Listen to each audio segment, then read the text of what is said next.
Long ago, in a land called Israel, the people were ruled by their enemies, the Philistines. It was a sad time for the Israelites, but God had a special plan.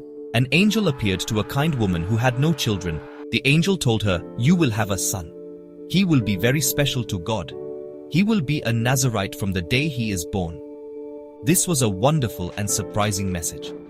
The woman and her husband Manoah were filled with joy and hope.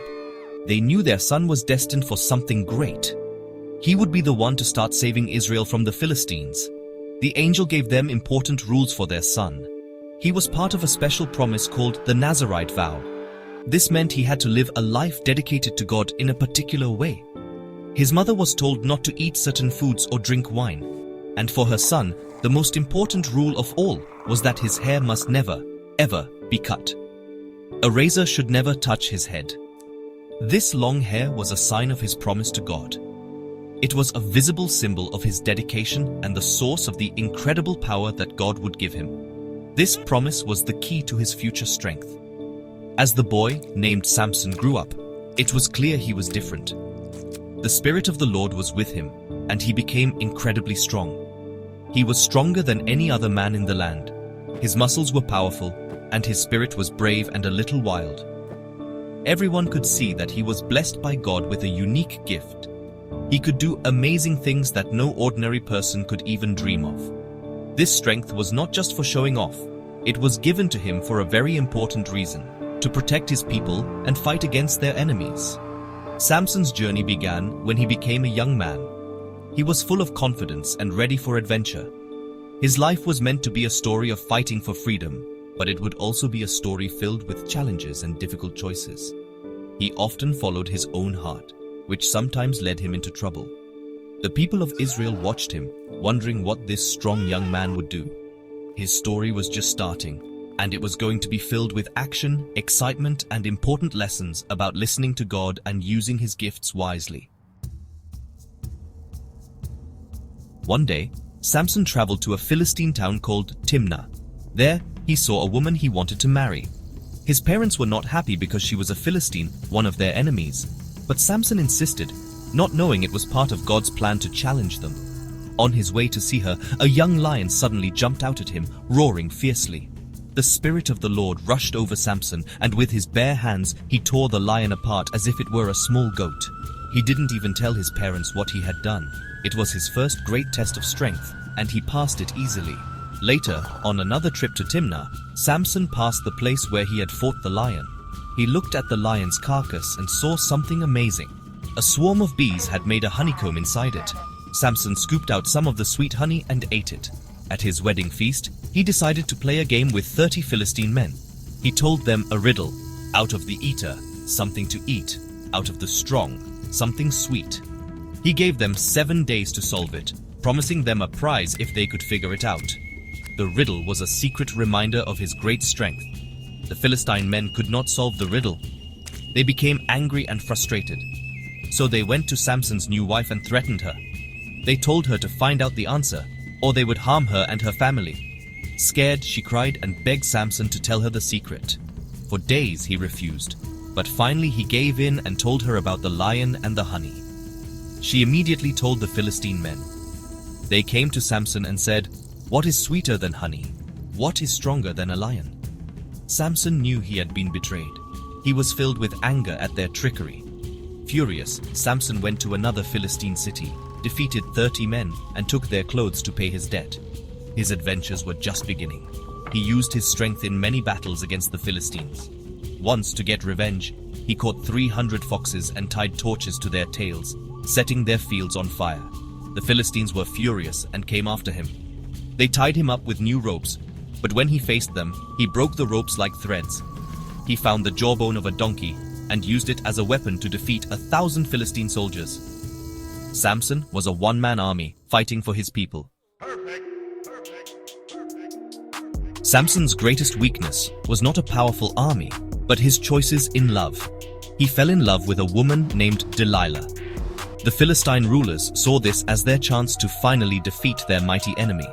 They went to Delilah and offered her a huge amount of silver if she could discover the secret of Samson's incredible strength. They wanted to know how they could capture him and make him weak. Delilah, tempted by the fortune she was offered, agreed to betray the man who loved her. Her heart was set on the money, not on Samson. Delilah began her mission. 3 different times, she asked Samson for his secret. "Tell me what makes you so strong," she would say sweetly. Each time, Samson lied to her. First, he told her that if he were tied with 7 fresh bowstrings, he would become as weak as any other man. Delilah tried it, but he snapped the bowstrings easily. Then, he told her to use new ropes, but he broke those too. He even let her weave his long hair into a loom, but he simply pulled it free, taking the loom with him. Delilah grew more and more frustrated with his games. She did not give up. She nagged him every single day, complaining and crying that he did not truly love her if he would not share his most important secret. She wore him down with her constant pleading. Finally, tired and heartbroken, Samson gave in. He told her everything. He explained the Nazirite promise he made to God from birth. "My strength is in my hair," he confessed. "If my head was shaved, my strength would leave me. I would become weak, just like any other man." He had given away the secret that connected him to God's power. That night, while Samson slept with his head on Delilah's lap, she called in a Philistine man. The man took a razor and shaved off the 7 long braids of Samson's hair. When Delilah woke him up shouting, "The Philistines are upon you, Samson!" he thought he could fight them off as he always had. But this time was different. He tried to use his strength, but it was gone. The Lord had left him. The Philistines captured him easily. They blinded him and took him to a prison in Gaza, where they forced him to do the hard work of an animal, grinding grain. In the dark prison, Samson was lonely and powerless. He had lost everything: his strength, his freedom, and his sight. The Philistines mocked him, celebrating their victory. They believed their god, Dagon, had given them Samson. But in that dark place, something important began to happen. Samson started to think about his life and the mistakes he had made. He had been given a great gift from God, but he had become proud and careless. And as he sat there, day after day, his hair slowly began to grow back. With his returning hair came a spark of returning hope. The Philistines decided to have a massive festival to honor their god Dagon for delivering Samson into their hands. They gathered in a huge temple, with thousands of people on the roof and inside. To entertain the cheering crowds, they brought Samson out from the prison. They made fun of the blind, broken man who was once their greatest fear. They placed him between the 2 main pillars that held up the entire temple. Samson stood there silently, listening to the mocking laughter of the thousands of people who had gathered to see his shame. But Samson was not thinking about their laughter. He was praying.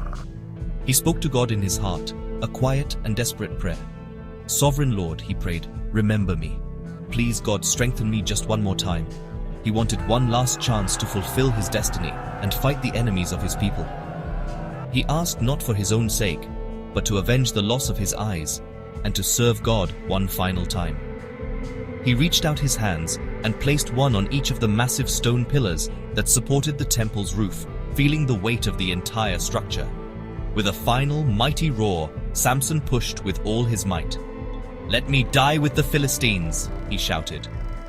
The pillars cracked and then crumbled. The entire temple came crashing down, burying Samson and all the Philistine rulers and people inside. In his death, Samson defeated more of his enemies than he ever had during his entire life. His story teaches us that true strength comes from God, and even when we make big mistakes, we can always turn back to Him. Samson's final act was one of great bravery and redemption, completing the mission he was given at his birth.